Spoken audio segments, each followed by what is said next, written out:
اور فرشتوں نے پیغمبر کو جواب دیا کہ ہم تمہارے پروردگار کے حکم کے سوا اتر نہیں سکتے. جو کچھ ہمارے آگے ہے اور جو پیچھے ہے اور جو اس کے درمیان ہے سب اسی کا ہے، اور تمہارا پروردگار بھولنے والا نہیں. یعنی آسمان اور زمین کا اور جو ان دونوں کے درمیان ہے سب کا پروردگار، تو اسی کی عبادت کرو اور اس کی عبادت پر ثابت قدم رہو. بھلا تم کوئی اس کا ہم نام جانتے ہو؟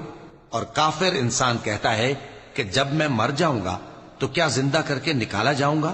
کیا ایسا انسان یاد نہیں کرتا کہ ہم نے اس کو پہلے بھی تو پیدا کیا تھا جبکہ وہ کچھ بھی چیز نہ تھا؟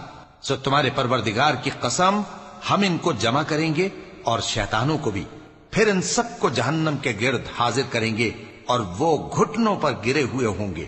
پھر ہر گروہ میں سے ہم ایسے لوگوں کو کھینچ نکالیں گے جو رحمان کے مقابلے میں سخت سرکشی کرتے تھے. پھر ہم ان لوگوں سے خوب واقف ہیں جو اس میں داخل ہونے کے زیادہ لائق ہیں.